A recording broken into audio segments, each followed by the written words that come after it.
Varicose veins కి సరైన చికిత్స కోసం సంప్రదించండి ఎవిస్ హాస్పిటల్. నమస్తే నమ్మగారు. నమస్తే జయ. మహాశివరాత్రి శుభాకాంక్షలు అండి. నీకు కూడా మహాశివరాత్రి శుభాకాంక్షలు. శివరాత్రి అనగానే శివుడు జాగారం, అలానే శివుడు ఉద్భవించిన రోజు చరిత్ర కూడా మనం ప్రతి సంవత్సరం చెప్పుకుంటూనే ఉంటాము. ఎప్పట్లాగానే మరొకసారి ఏ సంవత్సరానికి ఆ సంవత్సరం పండుగే కదా రమ్మగారు. అవును కదా. శివరాత్రిని పండుగ కంటే పర్వదినం అనాలి. పర్వదినాలు శివరాత్రులు మనకి వారం నెల నెలా వచ్చేస్తాయి కదా.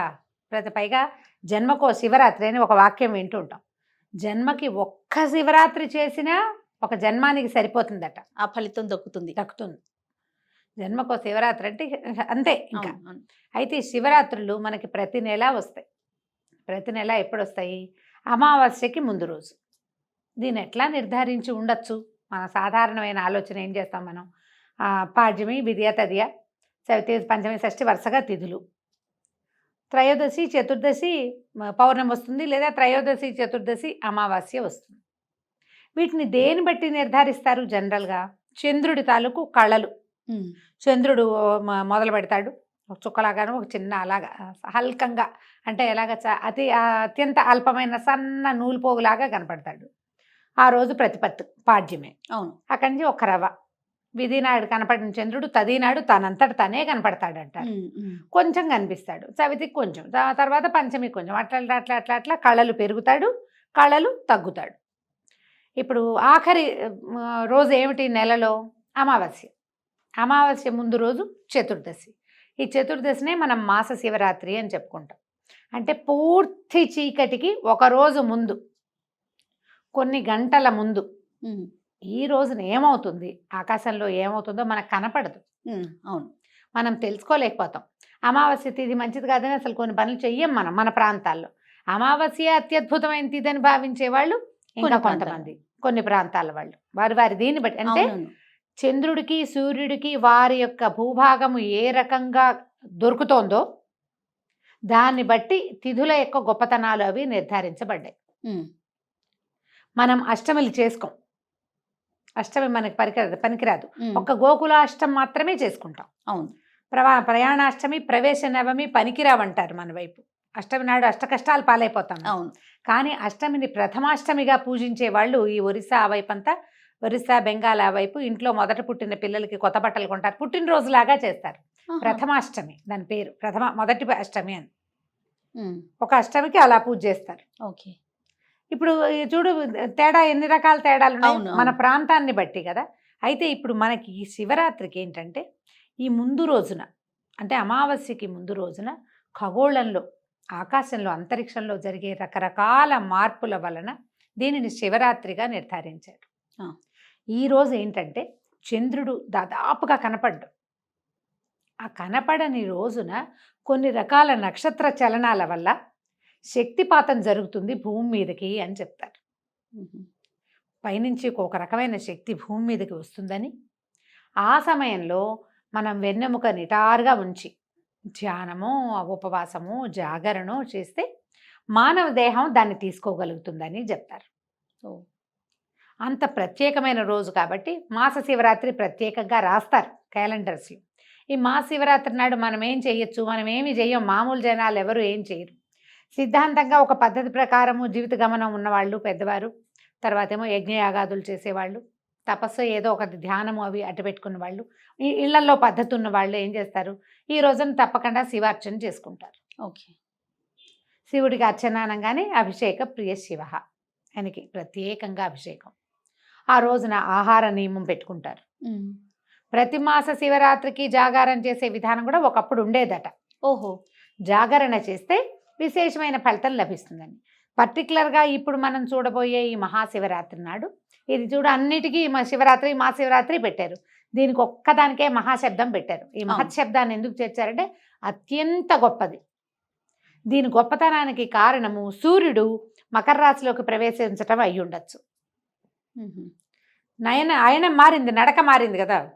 సూర్యగమనం మారిన తర్వాత వచ్చే ఈ పర్టికులర్ రోజున ఈ చంద్రుడు తర్వాత సూర్యుడు వాటి మధ్యకి ఏర్పడేటువంటి భూమి, ఈ లైన్ అంతా కూడా దాంట్లోంచి ఒక శక్తి వస్తుందని, ఆ శక్తికి ఆకర్షితులైనటువంటి వ్యక్తులు ఎవరు ఉంటారో వాళ్ళకి ఆ శక్తిపాతం జరుగుతుందని చెప్పి, ఇలాంటి మహత్తరమైన అవకాశం ఉంది కాబట్టి అందరూ ఇది పాటించాలని ఒక నియమం చేశారు మనకి మహర్షులు.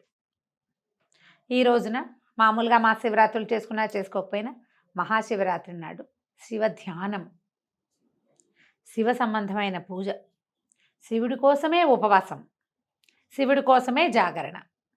అయితే ఏంటంటే మనం ఎంత శివ సంబంధం కలిగి ఉంటామో, శివ ధ్యానం ఎంత చేస్తామో అంత తీవ్రమైన ఫలితం లభిస్తుంది. అదే కాకుండా ధ్యానము అవి తెలియకుండా కూడా తెల్లవార్లు మెలకుగా ఉన్నవాడికి కూడా అది లభించే అవకాశం ఉందని మనకి పురాణ గాథలు చెప్తాయి. రాత్రంతా నిద్రపోకుండా ఏదో కాలక్షేపం చేసిన వాడికి కూడా లభిస్తుంది. కానీ నీకు శివరాత్రి అని తెలిసాక ఏదో కాలక్షేపం చేస్తే కాదు, తెలియక చేస్తే, తెలియకుండా శివుడికి పరమేశ్వరుడికి శివాలయానికి ప్రదక్షిణ చేసిన, శివునికి నమస్కారం చేసిన, ఆలయ ప్రవేశం చేసిన, ఆ రోజున ఆహారం లభించక ఉపవాసం చేసిన, అవకాశం దొరక్క నిద్రపోకపోయినా, ఏవి చేసినా కూడా మనకి శివరాత్రి యొక్క ఉపవాస జాగరణ ఫలితాలు లభిస్తాయని చెప్తారు.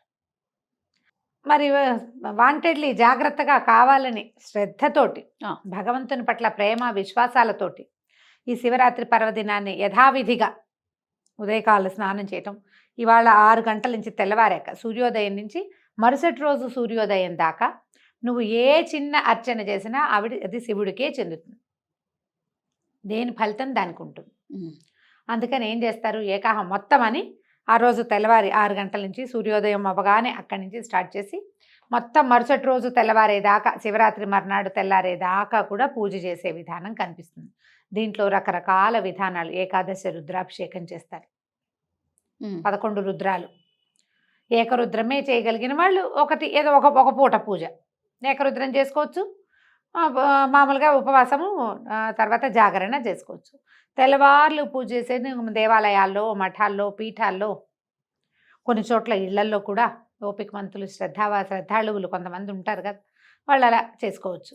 మామూలుగా మనలాగా సాధారణమైన వాళ్ళు పొద్దునే శివార్చన చేసుకోవటం, పరమేశ్వరుడికి సంబంధించిన స్తోత్రాలు బోల్డ్ అని ఉన్నాయి, అష్టోత్తరాలు అవి ఉన్నాయి, బిల్వాష్టకము, లింగాష్టకము, పంచాక్షరి స్తోత్రము, శివమానస పూజ ఏదైనా చదువుకుని పరమేశ్వరుడికి ఒక బిల్వపత్రాన్ని సమర్పించి, ఏదైనా దేవాలయంలో అభిషేకం చేస్తుంటే దర్శనం చేసుకుని, ఏకాదశి ఏకరుద్రానికైనా సరే డబ్బులు కట్టి వెళ్ళి తీర్థం తీసుకోవటం, ప్రసాద్ స్వీకారం అంటే మనం తీర్థమే తీసుకుంటాం, వాళ్ళ భోజనం చేయం కదా. అవునండి. ఇలా చేసి ఒక పొద్దు ఉండటం సాధారణంగా నియమం చెప్తారంటే, నక్తాలు శివప్రీతి అని చెప్తారు. పగలల్లా ఉపవాసం ఉండి సాయంకాలం సూర్యాస్తమయం అయ్యి చంద్రోదయం అయ్యాక భోజనం చేయటం ఒక విధి అయితే, ఇప్పుడు మాత్రం భోజనం చేయకుండా ఉండడమే మంచిది అని చెప్తారు. అన్న స్వీకారం చేయకుండా. మరి ఉండలేని వాళ్ళు, అనారోగ్యవస్తులు, తర్వాత బాలింతరు, గర్భిణీ స్త్రీలు, పెద్దవారు, షుగర్ లాంటి ప్రాబ్లమ్స్ ఉన్నవాళ్ళు, చిన్నపిల్లలు, వీళ్ళకి ఎక్స్క్యూజే ఎప్పుడు కూడా. అవును. ఏదో తీసుకోవటం. పెద్దవాళ్ళు కూడా అన్నం బదులు వేరే పదార్థాలు తీసుకుని ఫలహారం చేసి కూడా ఉపవాసం ఉండొచ్చు. అంటే ఉపవాసం చేస్తేనే ఫలితమా, జాగరణ చేయకపోతే పర్వాలేదా, ఇలా ఆలోచిస్తారు. చేయగలిగిన వాళ్ళు జాగరణ కూడా చేస్తే మంచిది. శివ ధ్యానంలో జాగరణ చేస్తే మరీ విశేషంగా చాలా మంచిది. ఏంటంటే ఇది పరమేశ్వరుడు జన్మదినంగా భావించేది, ఆయన ఉద్భవించిన రోజు. అది కూడా ఏంటి, అగ్నిస్తంభ రూపంలో ఉద్భవించాడని, అంటే ఈయన నిత్యుడు అని చెప్పబడింది ఈ రోజున. అవును.